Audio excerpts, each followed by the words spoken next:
Olá, boa noite. Nós hoje vamos falar primeiramente sobre servidão. A servidão, ela vem lá nos artigos 1378 a 1389 do Código Civil. E ela, na realidade, tem vinculação com a expressão servos, que está relacionada à submissão, à escravidão, né? Então, a gente vai encontrar reflexos, né, dessa palavra, né, em várias áreas. E na parte do direito, a gente tem o direito real de servidão, que é um direito que recai sobre um imóvel alheio, que vai se constituir em proveito de um próprio, que é denominado, de um prédio próprio, né, que é denominado dominante, né, sobre outro, que é denominado serviente. E esses prédios, o dominante e o serviente, eles pertencem a proprietários diferentes, distintos, né? Então, o que a gente aqui falou é que é o direito real sobre imóvel alheio que se constitui em proveito de um prédio, né? Um prédio que é chamado de dominante, né? Sobre outro que é chamado de serviente, e ambos os prédios pertencem a proprietários diferentes. Esses prédios, eles precisam ser colados, contíguos? Não. Eles necessitam ser apenas próximos, né? A ideia é essa. A gente tem como exemplo comum a chamada servidão de passagem. Quem são os sujeitos, né, desse instituto? É o prédio dominante, que ganha a utilidade, e o prédio serviente, que é aquele que serve. Para que a servidão exista, há necessidade de se ter uma formalidade, que é o registro dela no registro de imóveis, no registro imobiliário.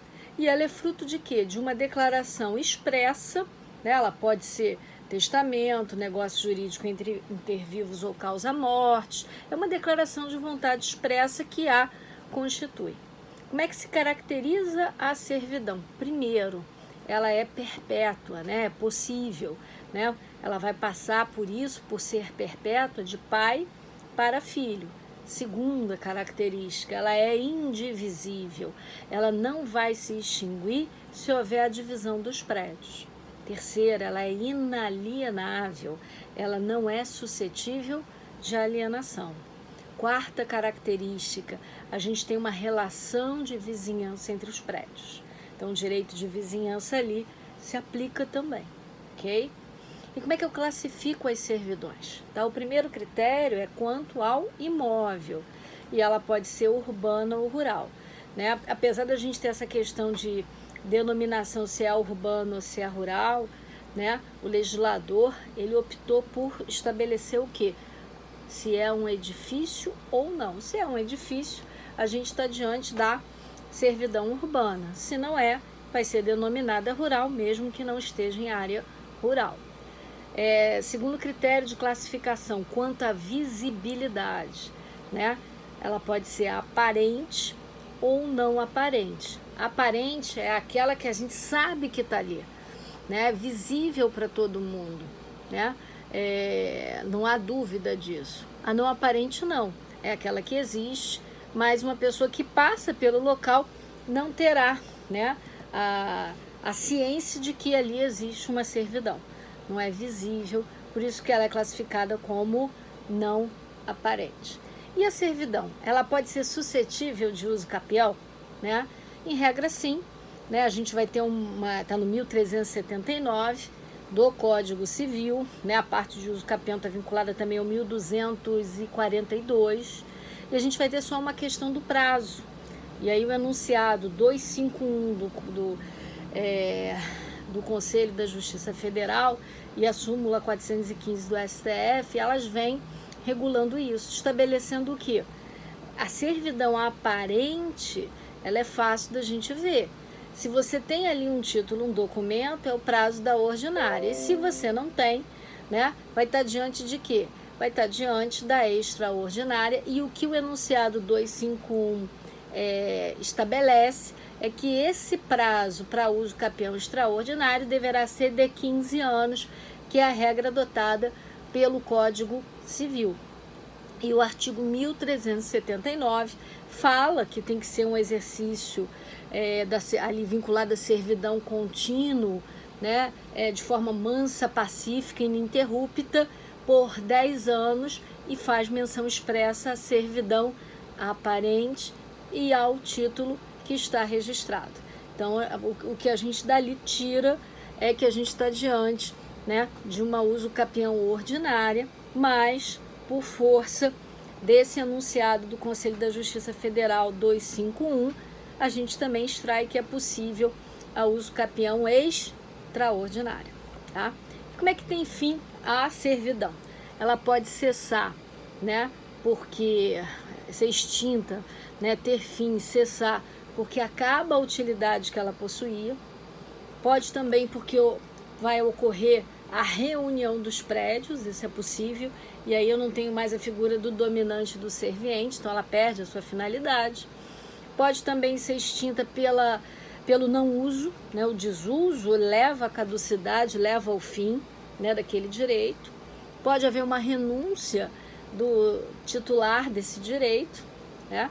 Pode ser que ela esteja sendo usada para uma finalidade diferente da qual foi constituída, e isso também vai levar à sua extinção. Então a gente tem aqui 5 formas clássicas de término, né, da servidão, né? Agora, a gente tem 2 ações judiciais que são bastante comuns quando se fala em servidão. A primeira é denominada de ação negatória. O que é uma ação negatória? É aquela que busca a declaração da inexistência da servidão. Essa ação segue o procedimento comum, né? Então, é uma petição inicial com base no 319 e segue o procedimento comum todo. Agora, o segundo tipo de ação que a gente também comumente vê vinculado à servidão é o oposto da primeira. Não quer negar a existência da servidão, quer que aquela servidão, de fato, seja reconhecida. É a denominada ação confessória, é a ação que busca o reconhecimento da servidão. Então, a gente tem, né, ação negatória, onde se busca, né, uma declaração de inexistência da servidão. E a gente tem a ação confessória, que busca o oposto disso, né, busca o reconhecimento, não da inexistência, mas sim da existência da servidão. Ok? E quais são os tipos? A gente pode ter uma servidão denominada de positiva, né? É o exemplo clássico da servidão de passagem, né? A gente vai encontrar ali, por exemplo, na Presidente Vargas, a gente tem perto da Candelária prédios com rua que passa por baixo, né? Eu estou até tentando lembrar o nome da rua e não consigo, ali perto, logo depois do cruzamento Presidente Vargas e Rio Branco, dos 2 lados da Presidente Vargas. Então aquilo ali é uma servidão de passagem. Da Santa Clara para o bairro Peixoto, em Copacabana, a gente tem também um túnel debaixo de um prédio, é uma servidão de passagem. É bastante comum você ter uma casa que é construída num terreno e aí mora uma família, né, os filhos crescem e aí você vai tendo outras famílias vinculadas, construindo pequenas casas dentro daquele terreno, né? Então, o terreno é do avô, mas você ali tem mais 3 casas. E alguma vai ficar nos fundos, e você tem que ter um acesso à rua. Aquilo dali pode ensejar uma servidão também de passagem. Então, exemplo de servidão positiva. Agora, servidão negativa, que é um outro tipo de servidão. Ao contrário, você tem que se abster de fazer. Você fica impedido de construir. O exemplo clássico é a questão da vista.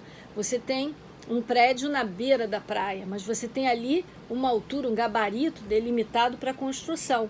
Teu prédio não poderá ter 50 andares, porque aquilo prejudicará os prédios que se encontram. Vamos lá, continuando. Eu tive que cortar, porque o telefone tocou, e eu estou gravando agora pelo celular. Porque a máquina de filmar, o carregador dela não consegue mais carregar direito, eu não tenho onde mandar consertar, nem sei o que eu vou fazer. E aí vamos tentar fechar essa parte de servidão, né? Eu coloquei assim o seguinte questionamento: a servidão pode ser removida, né, de um local para outro, né? Isso é possível, né? o dono do prédio serviente pode mudá-la, mas ele vai arcar com o custo disso. Então, havendo alteração de lugar, né, o custo dessa alteração, né, vai ser arcado pelo dono do prédio serviente. Isso é perfeitamente possível. Agora, elas têm que ter um caráter de permanência, tem que estar relacionada a uma necessidade, a uma utilidade, né? Ter uma comodidade duradoura. Isso não pode ser feito simplesmente por bel prazer, né? Tem que ter um fundamento para que seja feito, tá?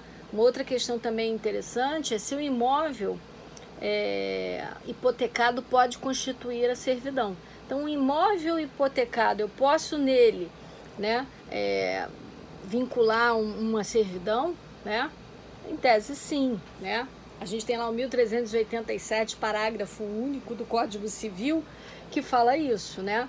Eu tenho que ter ali o proprietário em potencial, né? Concordando com isso, né? Essa é a ideia. Então, o prédio dominante possui hipoteca, então ele está hipotecado. E a servidão, né, ao ser constituída, vai mencionar, né, no título, né, essa situação, e a gente terá ali o consentimento do credor, tá? Se eu tiver necessidade de fazer obras no prédio, à custa de quem, né, despesas e obras do prédio dominante, certinho?